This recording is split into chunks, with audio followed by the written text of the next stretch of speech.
네, 저는 방금 소개받은 이광현 목사고요. 의정부 뉴시티교에서 교회 개척 사역을 하고 있습니다. 사랑하는 아내 우리 온경 자매와 아들 넷과 함께 개척 사역을 하고 있는데요. 이제 큰 아이가 중학교 2학년, 둘째가 6학년, 셋째가 3학년, 막내가 이번에 유치원에 들어가서 아직도 이제 아이들하고 한참 열심히 뛰어놀아야 되는 그런 삶을 살아가고 있습니다. 오늘 이렇게 다드림교회 말씀의 잔치에 초대해 주셔서 감사드리고요. 또 말씀 가운데 귀한 은혜가 있기를 예수님의 이름으로 축복합니다. 오늘 본문 말씀은 이제 이스라엘 백성을 이끌었던 모세가 죽고 난 직후에 이제 하나님께서 여호수아를 새로운 리더로 부르셨을 때 상황의 말씀입니다. 하나님께서 여호수아를 새로 부르시고 그에게 이렇게 명령을 내리십니다. 1장 2절 말씀 가운데 보면은 내 종 모세가 죽었으니 이제 너는 이 모든 백성과 더불어 일어나 이 요단을 건너 내가 그들 곧 이스라엘 자손에게 주는 그 땅으로 가라라고 말씀하고 있습니다. 이제 이스라엘 백성들이 함께 일어나서 요단강을 건너 약속의 땅으로 들어가라라는 하나님의 명령입니다. 새로운 리더로 부름받은 여호수아가 이 말씀을 듣고 백성의 지휘관들을 다 불러 모아서 온 백성들에게 이 말씀을 전파하죠. 오늘 보면 10절과 11절 말씀 우리 같이 봅니다. 이에 여호수아가 그 백성의 관리들에게 명령하여 이르되 진중에 두루 다니며 그 백성에게 명령하여 이르기를 양식을 준비하라. 사흘 안에 너희가 이 요단을 건너 너희의 하나님 여호와께서 너희에게 주사 차지하게 하시는 땅을 차지하기 위하여 들어갈 것임이니라. 자, 이제 온 백성들에게 이 명령이 전파가 되었습니다. 이제 그러면 사흘 안에 준비를 마치고 떠나가는 일만 남았습니다. 그런데 오늘 본문은 이 과정에서 문제가 발생했다는 것을 우리에게 들려주고 있죠. 12절 말씀 가운데 보면은 또 12절도 한번 읽어보겠습니다. 여호수아가 또 르벤 지파와 갓 지파와 므낫세 반 지파에게 말하여 이르되, 여호수아가 또 말하였다. 르벤 지파와 갓 지파와 므낫세 반 지파에게 여호수아가 또 말했다는 상황입니다. 자, 어떤 상황일까요? 여호수아가 이미 이 백성의 지휘관들을 통해 하나님의 명령을 다 전달했는데 이스라엘 최고 지도자인 여호수아가 또다시 몇몇 지파들을 찾아가서 설득하는 그런 상황이 발생을 했다는 겁니다. 다 전달했는데 다시 몇몇 사람들을 찾아가서 또 이야기하는 그런 상황인 거죠. 자, 그들에게 전달한 것이 하나님의 명령이었음에도 불구하고 이 요단 동편 땅에 있었던 그 지파들 갓, 르벤, 므낫세 반 지파에게 여호수아가 또 찾아갔습니다. 이유가 뭘까요? 그들이 여호수아에게 이렇게 질문하고 있는 겁니다. 우리가 왜 가야 합니까? 이유가 있죠. 그들은 이미 모세로부터 요단강 동편 지역에 있는 이 땅을 기업으로 물려받았기 때문에 요단강을 건너서 저 원수들이 기다리고 있는 그 땅에 들어가서 목숨 걸고 싸워야 될 이유가 없는 그런 상황인 겁니다. 그런데 오늘 이 질문, 우리가 왜 가야 합니까? 이 질문은 오늘 우리가 묻는 질문이기도 합니다. 땅끝까지 복음을 전파하라. 이것이 주님께서 우리에게 주시는 명령이라는 것, 사명이라는 것 우리가 너무나도 잘 알고 있는데요. 만일 오늘 우리가 선교의 주체가 돼서 어느 지역에 가서 교회를 개척해야 한다고 한다면 우리는 그것이 사명이고 주님의 명령임에도 불구하고 이런 질문을 하게 됩니다. 우리가 왜 개척을 해야 합니까?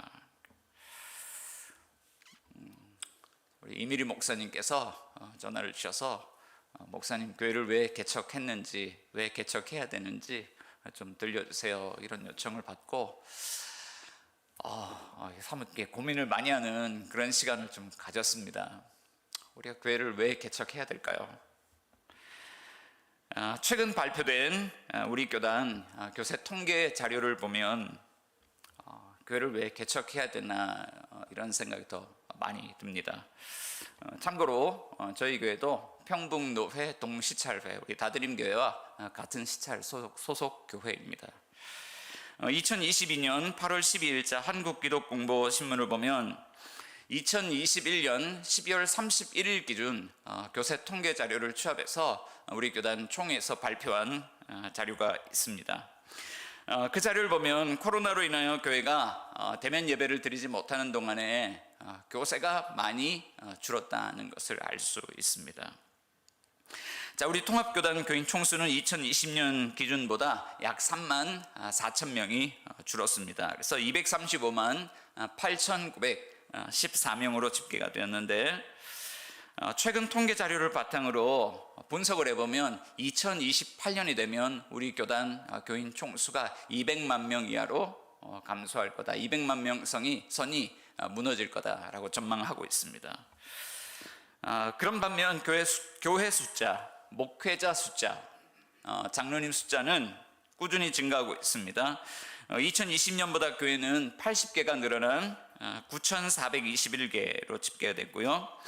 그 중에 200명 이하 교회가 80%, 100명 이하 교회가 70%, 50명 이하 교회가 53%를 넘었습니다. 목회자 숫자는 373명이 증가해서 21,423명이 됐고요. 장로님 숫자는 976명이 증가해서 33,626명으로 집계가 되었습니다. 이 자료를 보면서 눈에 띄는 것은요, 교회 학교 학생들의 감소세입니다. 중고등부가 9,213명, 소년부가 4,212명, 초등부가 3,993명, 유년부가 4,520명, 유치부가 5,710명, 유아부가 2,462명, 영아부가 1,498명 감소했습니다. 코로나 기간 중에 교회를 이탈한 주요 구성원들이 3만 4천 명이 1년 동안 줄었는데 그때 이탈한 주요 구성원들이 3, 40대 젊은 부부들과 어린 자녀들이라는 것을 알 수가 있죠. 자, 그리고 이는 교회가 이미 다음 세대와 미래를 꿈꾸는 것이 이미 어려워졌다라고 하는 그런 자료입니다. 여러분, 이렇게 교회가 어려운 상황인데요, 교회를 개척하는 것이 옳은 일일까요? 그럼에도 우리는 희망의 소식을 들을 필요가 있습니다. 미국에서 가장 화려하고 가장 바쁘게 돌아가는 도시, 도시를 상징하는 초고층 빌딩들이 빌딩 숲을 이루고 금융가와 명소와 호텔이 즐비한 곳, 면적당 인구 밀도가 가장 높고 가장 뛰어난 인재들이 모이는 곳.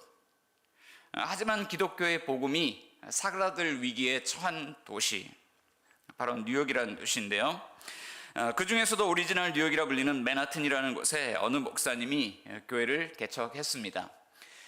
당시 많은 사람들이 목사님이 교회를 개척하러 가는 것을 말렸습니다. 그곳에는 안 됩니다. 그곳은 교회의 무덤입니다. 자, 그렇지만 목사님은 그 도시만 가운데 교회를 개척했고요. 30여 년이 지난 지금 6천 명이 모여서 예배를 드리고 맨하튼이라는 그 지역에 세 개의 멀티 사이트를 운영하는 그런 교회가 되었습니다. 그리고 이 교회를 통해서 전 세계 100개 이상의 도시에 460개 이상의 교회를 개척하는데 이 교회가 도움을 주었습니다. 이 교회 이름은 리디머 교회이고요.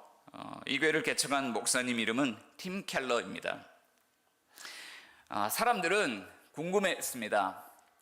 도대체 이 교회가 무엇이 다르기에 교회들이 다 안 된다고 이야기를 했는데 그 지역에 들어와서 이 교회는 유독 됐냐라고 하는 겁니다. 그래서 사람들이 탐방을 갔습니다. 그리고 관찰했습니다. 관찰한 결과 특별한 것이 없다는 것을 발견했습니다. 그 교회에서 가르치고 있는 교리의 내용들이 다른 것이 없었고 그 교회에서 운영하고 있는 프로그램들이 다른 것이 없었습니다.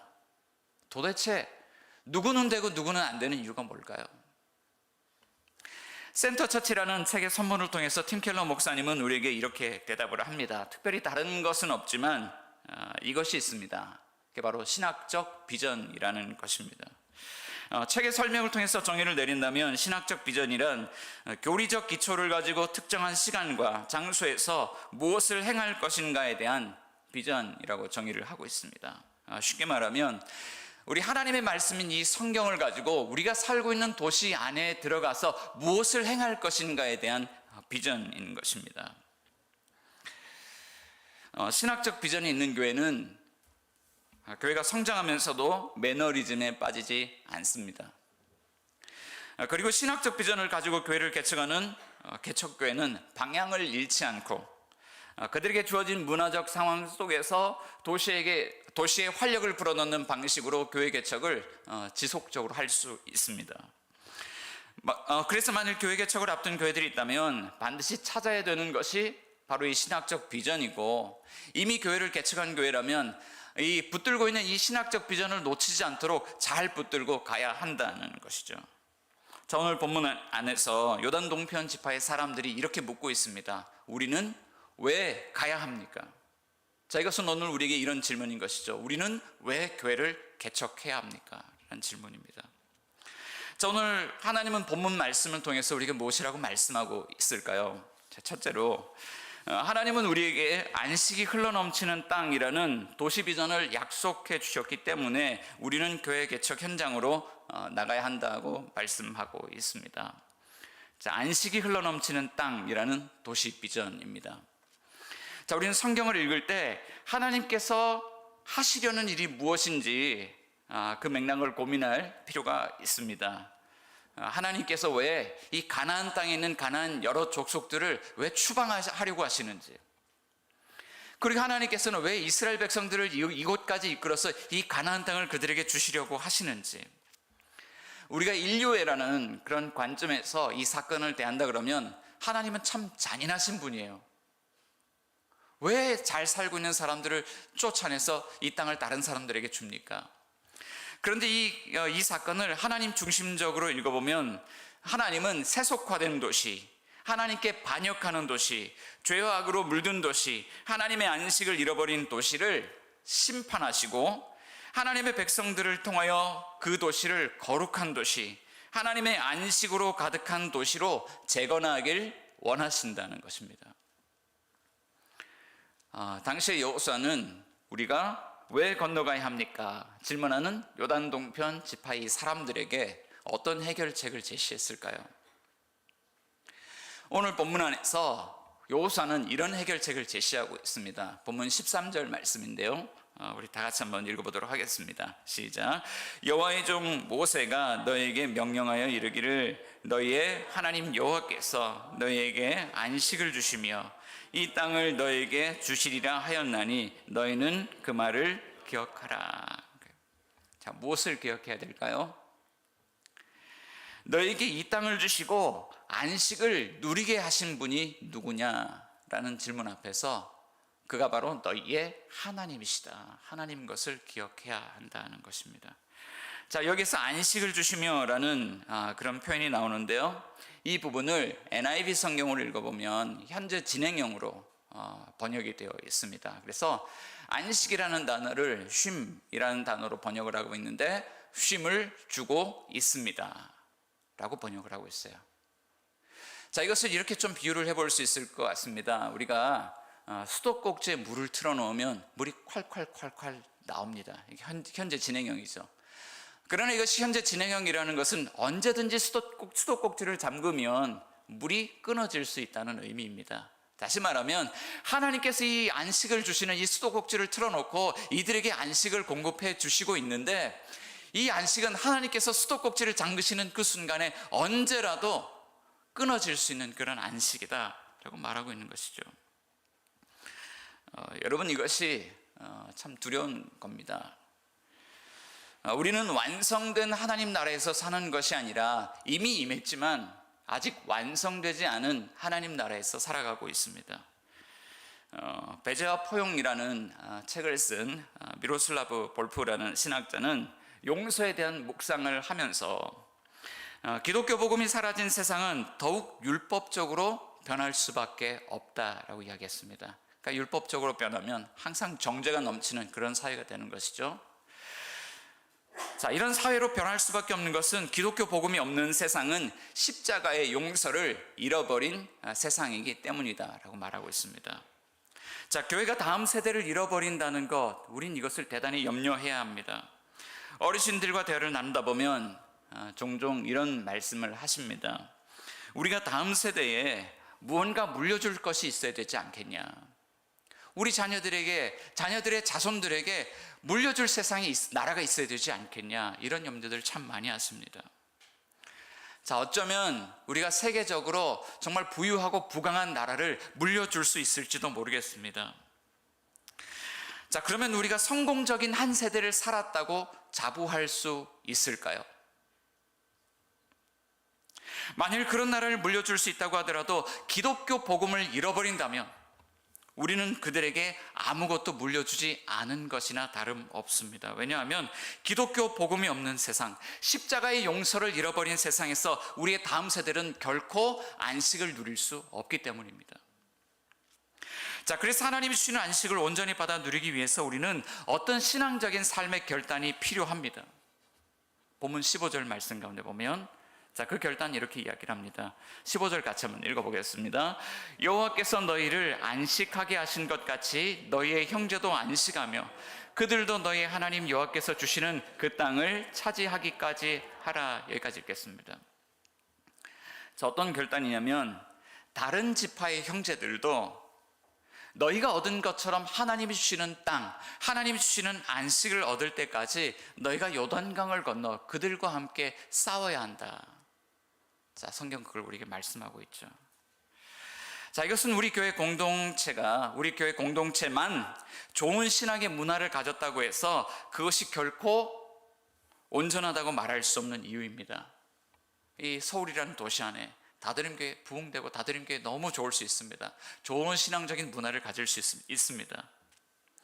자, 그렇지만 우리 이 교회가 만일 세속화된 죄악으로 가득한 하나님께 반역하는 그런 도시 문화 속에서 서 있다고 한다면 이 도시 문화가 변화되지 않는 한 우리 교회 또한 안전하다고 이야기할 수 없는 것입니다. 자, 그럼에도 하나님이 주시는 안식을 얻기 위해서 목숨 걸고 이 영적 전투의 현장에 뛰어들어야 한다고 한다면 묻고 싶은 질문은 이것입니다. 도대체 하나님이 주시는 그 안식, 쉼이라고 하는 것이 무엇이기에 우리는 그만한 희생을 지불해야 되느냐 하는 거예요. 성경은요, 이 안식에 대하여 우리에게 매우 중요한 두 가지 관점을 제공하고 있습니다. 하나는 창조에 대한 관점이고요, 하나는 구속에 대한 관점입니다. 자, 먼저 창조에 대한 관점에서 안식은 무엇일까 고민을 해보면 창세기 2장 2절 3절 말씀을 통해서 우리가 고민해 볼 수 있습니다. 우리 같이 한번 읽어보겠습니다. 시작. 하나님이 그가 하시던 일을 일곱째 날에 마치시니 그가 하시던 모든 일을 그치고 일곱째 날에 안식하시니라. 하나님이 그 일곱째 날을 복되게 하사 거룩하게 하셨으니 이는 하나님이 그 창조하시며 만드시던 모든 일을 마치시고 그 날에 안식하셨음이니라. 아멘. 자, 첫째 날부터 여섯째 날까지 창조가 지나고 난 다음에 일곱째 날 안식하셨다는 말씀이죠. 자, 하나님이 첫째 날부터 여섯째 날까지 하늘과 땅과 바다와 그 가운데 있는 모든 것들을 만드셨습니다. 그리고 여섯째 날 마지막에 하나님의 형상을 닮은 그런 존재로 사람을 빚으셨습니다. 자, 그러면 사람이 하나님의 형상대로 지음받았다. 이 구절을 통해서 우리는 무엇을 알 수 있을까요? 사람은 처음부터 어떤 존재로 지음받았을까요? 하나님을 닮았으니 처음부터 우리는 하나님을 닮은 하나님의 자녀로 지음받았다는 것을 알 수 있습니다. 자, 그러니까 이 첫째 날부터 여섯째 날까지의 창조가 누구를 위한 것이었냐 묻는다 그러면 당연히 하나님이 사랑하시는 그의 자녀들을 위해서 창조 행위를 하신 것이죠. 자, 그런데 그것이 창조의 목적이었을까요? 성경은 그것이 창조의 목적은 아니라고 이야기합니다. 왜냐하면 창조의 정점, 창조의 가장 마지막에 이루신 일이 하나님이 안식일을 정하신 것이었기 때문입니다. 자, 그러면 이 안식에 대해서 우리가 한번 의미를 생각해 볼 수 있습니다. 안식이 어떤 의미일까요? 자, 이것은 그런 의미일 것입니다. 하나님께서 하나님의 형상대로 사랑하는 자녀들을 빚으셨습니다. 첫째 날부터 여섯째 날까지 창조한 그 모든 것들을 선물로 주셨습니다. 하나님은 하나님의 자녀들이 하나님이 그들을 얼마나 사랑하시는지 깨닫기를 원하셨습니다. 그런데 여기서 끝나는 것이 아니라 그들이 그 깨달은 마음을 가지고 하나님께로 돌아오기를 원하셨죠. 그리고 아버지인 하나님께서 그분의 이야기를 우리에게 들려주기를 원하셨습니다. 그리고 그 말씀을 듣고 이 세상을 살아갈 때 뭔가 가치 있고 아름답고 의미 있는 삶을 살아가길 원하셨다는 거예요. 안식에는 그런 의미가 있습니다. 자, 그런데 또 안식에 하나의 관점이 더 있습니다. 그것은 구속이라는 관점입니다. 출애굽기 20장 8절부터 11절까지 말씀 읽어보면 안식에 대해서 또 이렇게 이야기를 합니다. 또 같이 한번 읽어보겠습니다. 안식일을 기억하여 거룩하게 지키라. 엿새 동안은 힘써 내 모든 일을 행할 것이나 일곱째 날은 내 하나님 여호와의 안식일인즉 너나 내 아들이나 내 딸이나 내 남종이나 내 여종이나 내 가축이나 내 문 안에 머무는 객이라도 아무 일도 하지 말라. 이는 엿새 동안에 나 여호와가 하늘과 땅과 바다와 그 가운데 모든 것을 만들고 일곱째 날에 쉬었습니다. 그러므로 나 여호와가 안식일을 복되게 하여 그날을 거룩하게 하였느니라. 아멘. 자, 이 말씀은 어떤 말씀이죠? 십계명 가운데 네 번째 계명의 말씀입니다. 자, 하나님께서 출애굽한 이스라엘 백성들에게 이 말씀을 주셨습니다. 시내산에서 모세를 통해서 두 돌판을 통해서 주셨습니다. 자, 그런데 안식일을 지키라는 이 명령이 왜 네 번째 계명으로 들어가 있을까요? 아마 이런 의미가 있을 것 같습니다. 안식일 날 이스라엘 백성들이, 출애굽한 이스라엘 백성들이 하나님께 나오는데, 하나님은 출애굽한 이스라엘 백성들이 자신들을 구원하신 하나님이 어떤 분인가를 알기를 원하셨어요. 그 내용이 첫 번째부터 세 번째까지 계명이죠. 자, 첫 번째 계명을 보면 그 하나님이 온 땅에 유일하신 하나님이시다 말씀하고 있습니다. 자, 그리고 두 번째 계명, 구원받은 하나님의 백성들이 그 유일하신 하나님을 섬기기 위해서는 그동안 그들이 섬겼던 그 모든 우상들을 다 버리고 완전히 방향을 돌이켜서 유일하신 하나님께로 돌아와야 한다는 것입니다. 그리고 세 번째 계명, 그 하나님의 이름은 거룩하신 이름을 가지고 있는데 그분은 그분의 이름에 합당한 예배를 받으시는 분이라는 거예요. 그 하나님에 대해서 알기를 원하셨죠. 그리고 그 하나님에 대해서 알 때, 그 하나님이 우리를 구원하셨구나 알 때, 이제 이 백성들에게는 새롭게 살아가야 될 삶의 내용들이 있었습니다. 하나님이 그들이 어떤 삶을 살아가기를 원하셨을까요? 그 계명이 이제 5계명부터 10계명까지 이야기하는 겁니다. 이것을 축약해서 한 문장으로 정리한다면 이렇게 될 것 같습니다. 내 이웃을 내 몸과 같이 사랑하라는 거예요. 그러니까 하나님의 사랑을 받은 존재로서 이 구속의 관점에서 보면 우리는 어떤 존재로 살아가야 하냐면 내 이웃을 내 몸과 같이, 우리의 이웃을 나의 몸과 같이 사랑하는 삶을 살아가야 한다는 것이죠. 자, 하나님께서는요 바로 여기 안식이 있다고 말씀하시는 겁니다. 자, NIV 성경에서 안식을 쉼이라고 번역을 하고 있는데요. 자, 우리는 살아가면서 인생 가운데 언제 이런 쉼을 받아 누릴 수 있을까요? 성경은 우리에게 오늘 두 가지 관점에서 말씀하고 있는데 창조의 관점이 되었든 구속의 관점이 되었든 내용은 하나입니다. 우리가 하나님의 사랑받은 존재임을 깨달을 때 우리는 안식을 누릴 수 있죠. 그리고 우리는 하나님의 사랑 안에서 의미 있고 가치 있는 삶을 살아갈 때 안식을 누릴 수 있습니다. 하나님 나라 네트워크 운동을 하시는 대표인 김영국 목사님이 풍성한 삶으로의 초대라는 책에서 이 두 가지를 행복한 삶의 조건이라고 이야기를 했습니다. 사랑하는 우리 다드림교회 성도 여러분, 여러분들은 언제 행복을 느낍니까? 언제 행복을 누립니까? 우리 다드림교회 공동체를 통해서 내가 하나님의 사랑을 받고 있다는 것을 받아 누릴 때, 그리고 다드림교회 공동체 안에서 나는 의미 있고 가치 있는 삶을 살아가고 있다라고 느낄 때, 그때 여러분 행복하지 않습니까? 굉장히 분위기가 많이 다운되어 있는데요, 우리 옆에 분들 얼굴 보시면서 한번 물어봅시다. 당신은 행복하십니까?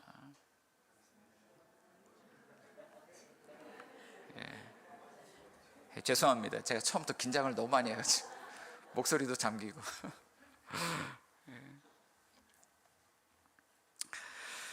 고양시 삼송역 인근에 가면 복음의 숲 교회라는 개척교회가 있습니다. 옆에 이렇게 상가동에 2층에 위치한 한 40평 정도 되는 그런 개척교회입니다.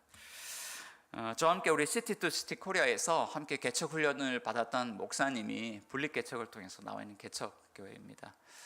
제가 그 교회에 가서 복음의 숲이라는 이 교회 이름을 이렇게 묵상을 하면서요, 이런 생각을 했어요. 맞아, 우리에게 필요한 것이 복음의 숲이지. 맞아, 우리가 복음의 숲이지. 교회가 복음의 숲이지라는 생각을 했습니다. 여러분, TV 프로그램 중에서 나는 자연인이다 보십니까? 주로 이제 아버님들 많이 보신다 그러시는데, 그 나는 자연인이다를 보면은 세상에서 실패하고 몸과 마음이 지치고 병든 분들이 산속으로 들어가 사시는데, 근데 암을 안고 들어가셨던 분들도, 심지어 암을 안고 들어가셨는데도 깨끗하게 낫고 치유되는 것들을 이제 볼 때가 있죠. 자연이 우리의 몸과 마음을 회복을 하는 겁니다. 자, 그럼에도 회복되지 않는 것이 있습니다. 그분들이 세상 속에서 살아가면서 깨어졌던 삶의 현장들은요, 여전히 그대로 있습니다. 그러니까 돌아가면 깨어진 현장이 그대로 있는 겁니다. 몸과 마음은 회복되지만 세상은 회복되지 않습니다. 자, 그런데 이 세상, 이 깨어진 세상이 정말 필요로 하는 게 뭘까? 그것은 깨어진 세상까지도 치유하고 회복할 수 있는 복음의 숲이겠다라는 것이죠. 하나님이 주시는 사랑을 마음껏 받아 누릴 수 있는 공간, 그리고 뭔가 내가 이제는 삶에서 의미 있고 가치 있는 삶을 살아가고 있어라고 하는 그런 의미와 목적을 발견할 수 있는 그런 공간, 그런 공간이 이 세상에 필요한 것이죠. 저는 교회 개척 사역이 이런 복음의 숲을 만드는 조경 작업이라고 생각을 하고요. 특별히 우리 CTC에서 운동을 강조하는데, 교회 개척 운동, 그리스도 중심적 복음 중심적 교회를 개척하는 이 운동은 이 도시 안에 복음 생태계를 회복하는 작업이라고 말할 수 있습니다. 저는 이렇게 외적으로는 저희 교회에 대해서 자랑할 것이 너무나도 없고, 제가 이렇게 다드림 교회를 이제 오면서 교회 개척 왜 하는지 이렇게 설교를 해달라고 하는데, 왠지 번데기 앞에서 주름을 잡는 듯한 그런 마음이 들어서 심히 큰 부담감을 안고 왔는데, 그럼에도 불구하고 교회 개척 왜 하는지를 이야기를 하려면 부끄럽지만 저희 교회 그 작은 공동체의 모습을 또 이렇게 서로 좀 나눠야 되겠다는 그런 생각이 좀 들었습니다. 저희 교회는요, 이런 도시 비전을 가지고 있습니다. 복음과 도시를 연결하는 교회. 그래서 이 도시 안에 있는 우리 이웃들에게 복음을 연결하는 작업을 통해서 도시하고 복음을 연결해야 되겠다. 자, 그래서 거기에 4가지 핵심 가치를 세웠는데요. 스스로에게 복음을 이야기하고 적용하기. 두 번째는 소외된 이웃들에게 섬김과 나눔 실천하기. 세 번째는 세속적인 세상 문화를 그리스도의 문화로 도전하기. 네 번째는 복음 중심적 교회로 교회를 낳는 교회라는 4가지 핵심 가치를 세웠습니다. 저희 교회는 2016년도에 처음부터 개척을 한 건 아니고요. 빚이 굉장히 부채가 많고 법정 소송으로 아주 오랫동안 분열을 겪었던 그런 이제 문제의 상황 가운데 있는 교회였는데, 그곳에 부임해서 이제 그런 부채 문제들을 정리하고 법적인 문제를 정리하고 2019년도에 이제 교회를 재개척을 했습니다. 남아있는 몇 가정과 함께 재개척을 했는데, 개척한 지 얼마 안 돼서 이제 코로나가 터졌어요. 그래서 또 흩어지게 됐죠. 이 코로나 기간 중에 참 어려움을 이제 많이 겪다가 이제 한 20명 정도 모여서 이제 예배를 드리는 그런 공동체가 됐고요. 주중에는 마을 목회를 하는 공동체가 됐습니다. 그래서 사진을 제가 조금 가져왔는데요. 이거는 저희 교회 이제 예배 드리는 사진입니다. 제일 왼쪽에는 제가 이제 한 달에 한 번 그 성찬식을 하는데, 전 세대 통합 예배를 드리면서 함께 아이들까지도 애찬식에 참여하는 그런 모습입니다. 가운데는 매달 셋째 주일 선교주일을 하는데, 저를 파송해 주셨던 그 교회 원로 목사님을 초청해서 선교주일을 함께 보내고 이렇게 기념사진을 찍었습니다. 그리고 세 번째는 제가 매년 6월 달이 되면 작은 그런 개척교회들이 한 4개 내지 5개 교회가 연합해서 강사님 한 분을 초청해서 연합 사경회를 하는데, 재작년에 우리 김병겸 목사님 모시고 사경회를 했고요. 이건 지난해 우리 했던 그런 사진입니다. 다음.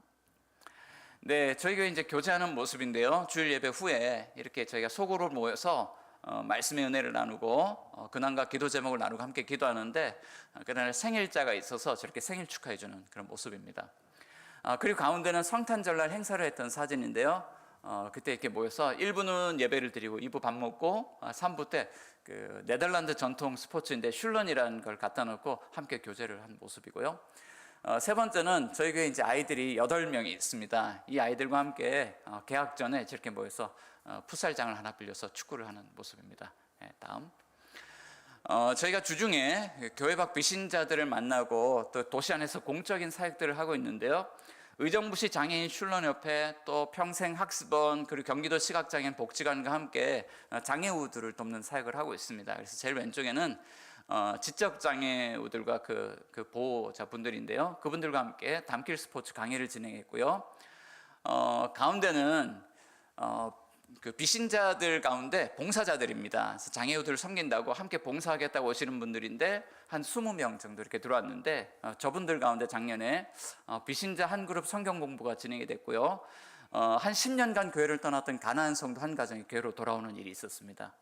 자, 그리고 세 번째는 겨울 방학 동안 이 장애우들이 갈 곳이 없다고 요청이 왔는데 제가 커피 바리스타 2급 커피 교실을 열어서 한 12주 정도 저희 장애우들을 섬기는 일들을 했습니다.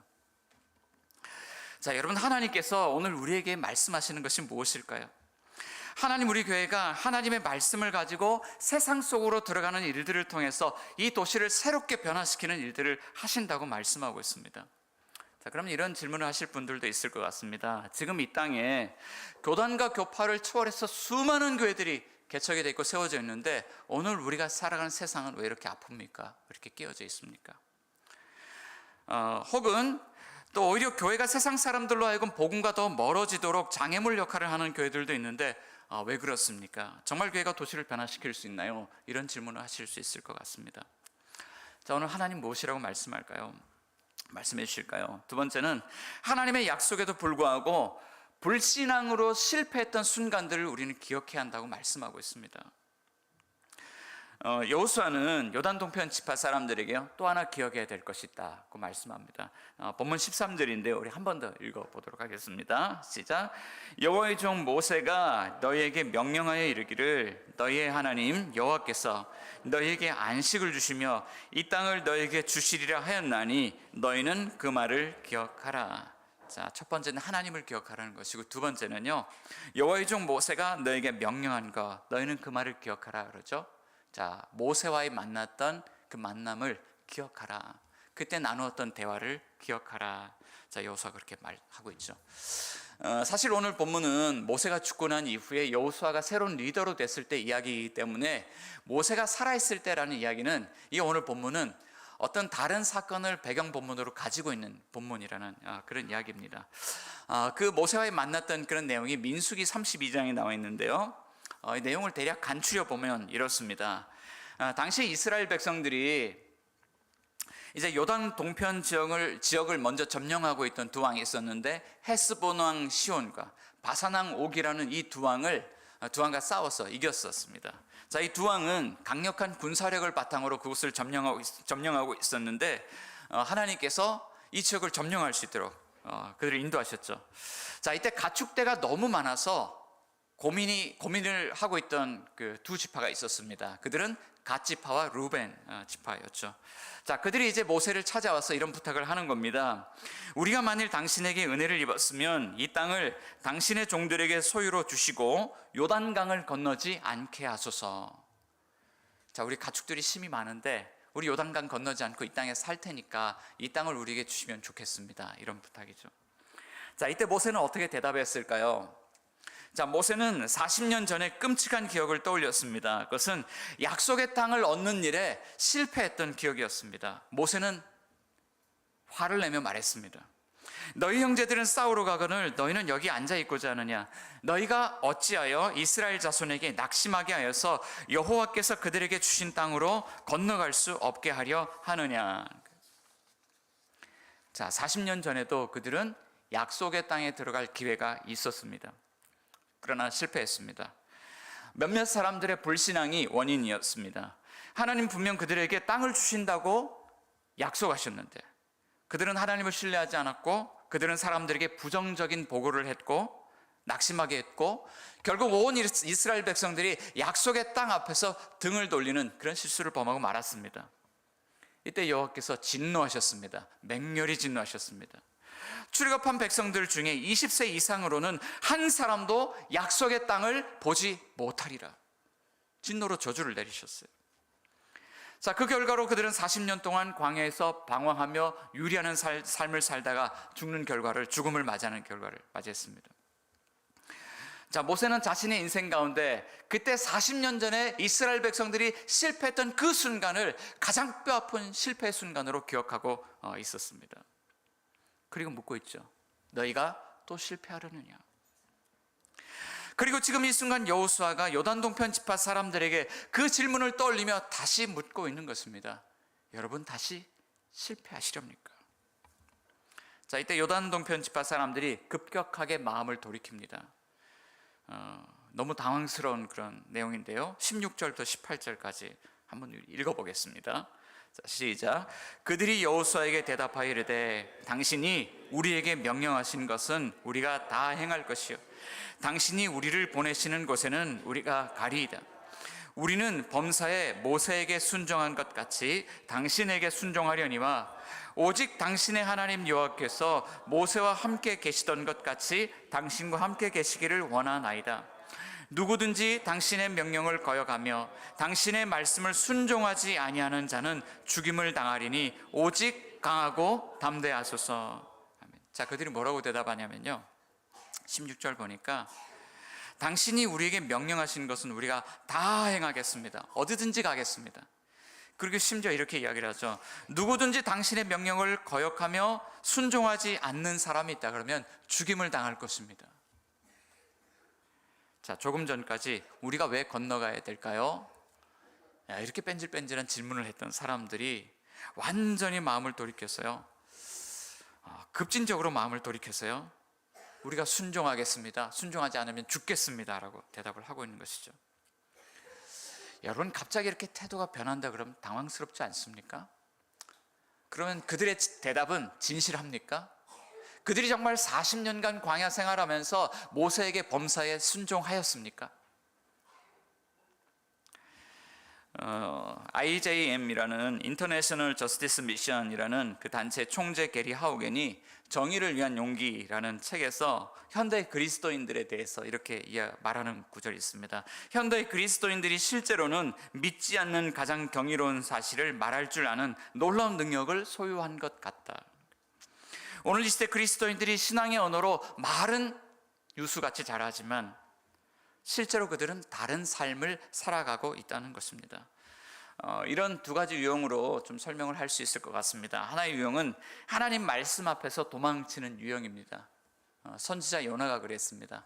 하나님의 선지자로 부름받고 이스라엘 백성들의 구원과 회복에 대해서 설교하는 것은 언제나 그에게 의미 있는 그런 사역이었습니다. 자, 그런데 어느 날 하나님이 그를 부르시고 명하십니다. 너는 니느웨로 가서 복음을 전하라.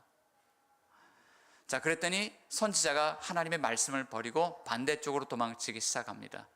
정반대로 가는, 다시스로 가는 배를 타고 말씀을 버리고 도망을 친 겁니다. 자, 이런 거예요. 나는 그리스도인이라고 말하면서 때로는 나에게 좋은 말씀이면, 내가 듣기 좋은 말씀이면 은혜롭게 받아들이지만 내가 원하지 않는 말씀이면 언제라도 말씀을 폐기 처분하는 것입니다. 그 마음 안에 그런 위선이 있죠. 또 하나의 유형은 하나님의 말씀을 왜곡시켜 적용하는 유형입니다. 이방인의 사도가 되기 전 청년 사울이 그랬습니다. 바울이 되기 전 사울은 율법에 대한 열심을 가진 열혈 청년이었습니다. 그래서 그는 하나님 말씀을 이렇게 적용했습니다.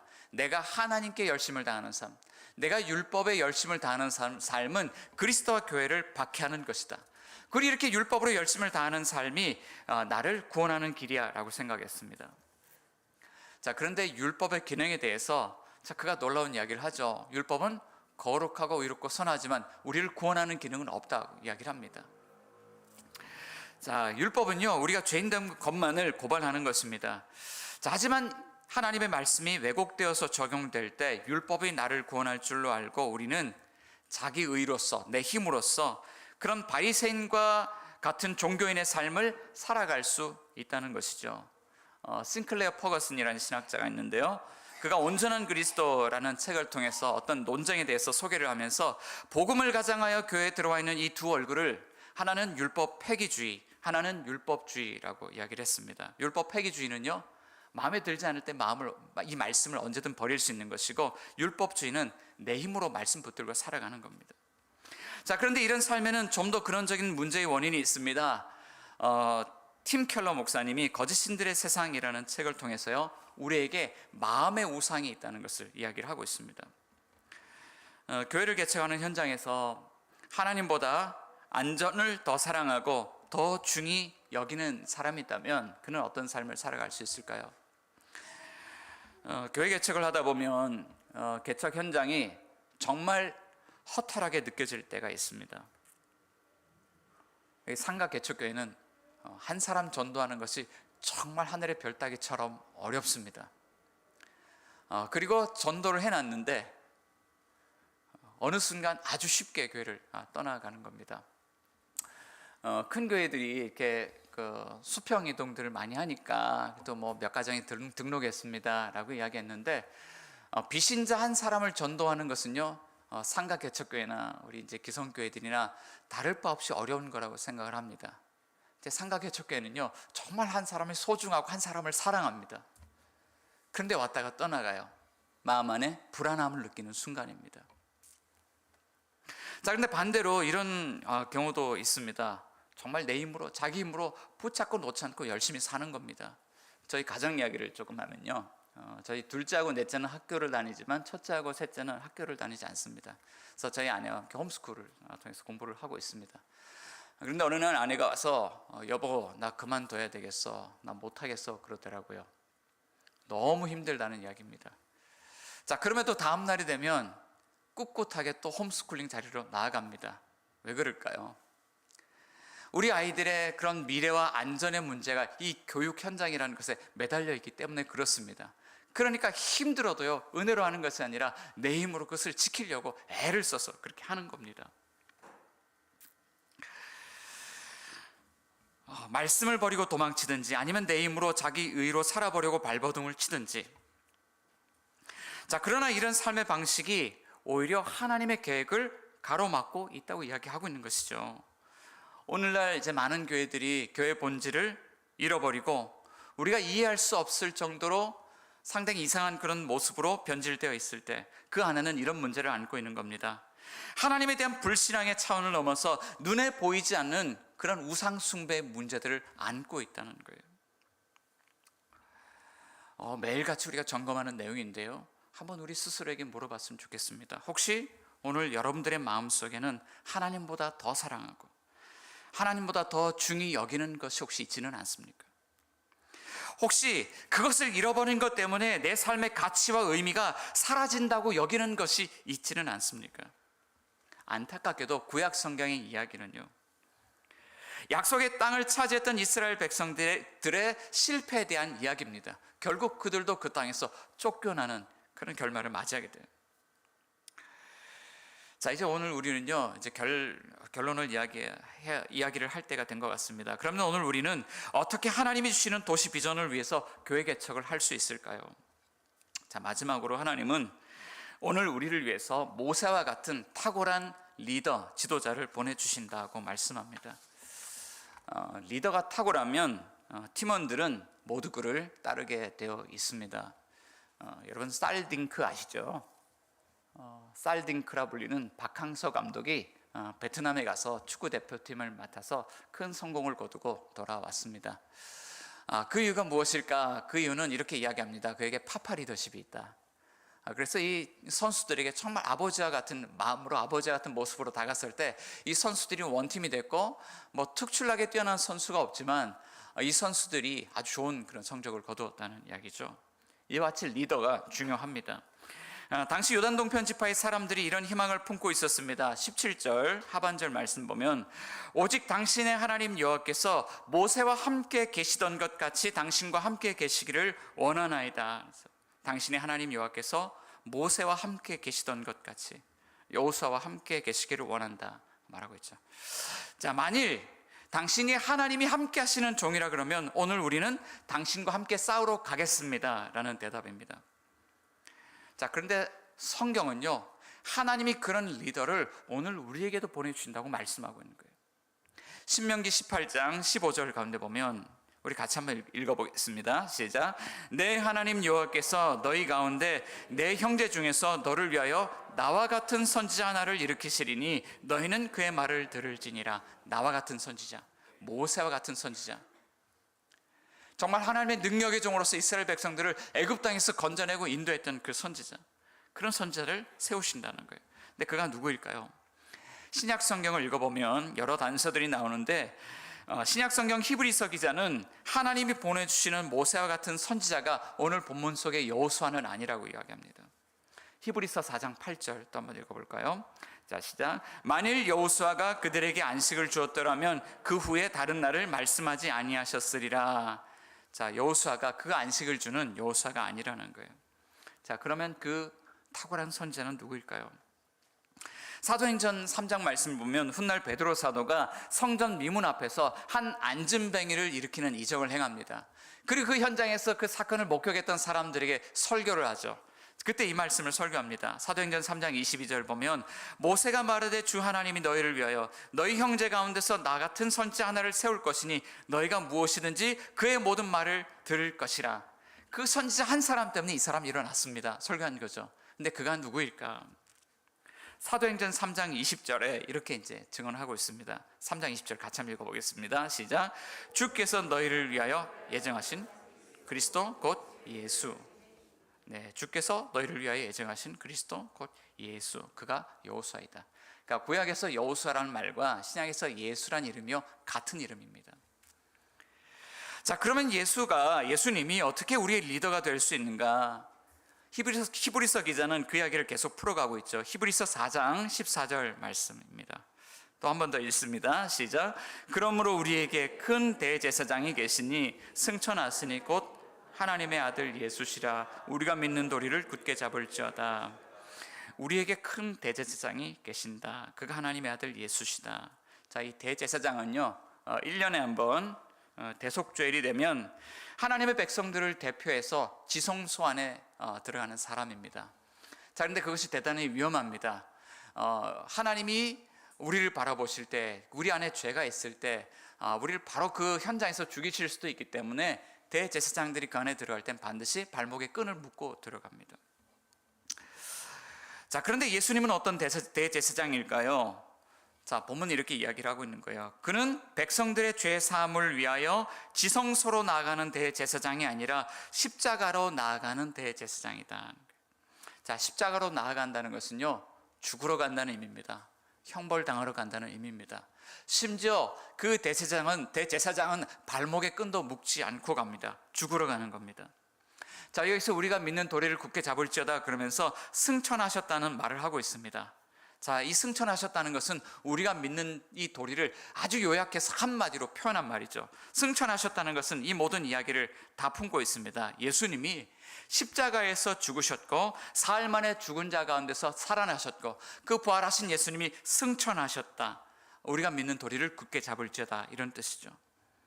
자, 예수님이 왜 우리의 대제사장이 되셔서 지성소가 아닌 십자가로 나아가셔야 했을까요? 여러분, 이 십자가야말로 우리가 목숨 걸고 나아가 도시 비전을 위해서 영적 싸움을 싸우며 교회를 개척하는 현장이라고 할 수 있습니다. 죽을 듯이 힘듭니다. 용을 써도 안 됩니다. 자기를 부인하지 않고는 결코 예수님을 따를 수 없는 현장이 교회 개척 현장입니다. 우리가 교회 개척을 두려워하는 이유가 여기에 있습니다. 왜 우리가 그 대가를 지불해야 됩니까? 자, 그런데 하나님은 우리를 대표하여 그 죽음의 현장으로 우리보다 먼저 나아가신 리더가 있다고 말씀하고 있는 거예요. 그리고 그 리더는 가장 연약한 모습으로 우리를 대표해서 그 전투 현장에 홀로 서 있습니다. 십자가에 못 박혀 죽으신 것입니다. 자, 그러나 성경은 그가 결코 약하지 않다는 것을 증언하고 있습니다. 우리가 굳게 잡고 있는 믿는 도리가 그것을 증언하죠. 그는 가장 연약한 십자가의 죽음으로 죄와 사망의 권세를 이기시는 가장 위대한 승리를 거두고 계시기 때문입니다. 그가 바로 가장 연약한 죽음으로도 부활이라는 궁극적인 승리를 쟁취하신 챔피언인 것입니다. 그 연약한 챔피언이 바로 우리 주 예수 그리스도인 것입니다. 만일 우리를 이끄시는 타고난 리더가 우리 주 예수 그리스도시라고 한다면 여러분, 하나님이 주실 도시 비전을 위해서 교회 개척 현장으로 달려갈 수 있지 않습니까? 사랑하는 여러분, 오늘 이 밤에 그 연약한 챔피언이신 우리 주 예수 그리스도를 굳게 붙잡으시기 바랍니다. 하나님은 저와 여러분들에게 그 십자가 안에 있는, 그리스도 안에 있는 풍성한 하나님의 사랑을 부어 주실 것이고요, 오늘 그리스도 안에서 우리의 삶에 정말 우리가 찾던 그 의미와 목적을 발견할 수 있도록 인도해 주실 것입니다. 이 밤에 우리 주 예수 그리스도의 성령께서 우리 다드림 교회 가운데 충만하게 임하게 되시기를 우리 주 예수 그리스도 이름으로 축원합니다. 같이 기도합시다. 사랑과 은혜가 풍성하신 하나님 아버지 은혜를 감사합니다. 연약하고 입술도 둔한 이 종이 오늘 이곳에 와서 교회를 왜 개척하는지, 주님께서 어떤 능력으로 우리를 이끌어 주셨는지 증언할 수 있도록 은혜를 주신 것을 감사합니다. 하나님, 그 연약한 챔피언이신 우리 주 예수 그리스도, 그 십자가의 그리스도를 이 밤에 우리가 함께 붙들길 원합니다. 주여, 믿음으로 붙들길 원하고 하나님의 은혜로 붙들길 원합니다. 주님, 우리에게 성령을 부어주시고 다시 우리 마음을 새롭게 하여 주시고 오늘 하나님의 안식을 공급받은 하나님의 백성들로서 다시 이 도시를 새롭게 하는 그 자리까지 나아갈 수 있도록 주님 도우시고 인도하여 주옵소서. 감사드리며 예수님의 이름으로 기도하옵나이다. 아멘.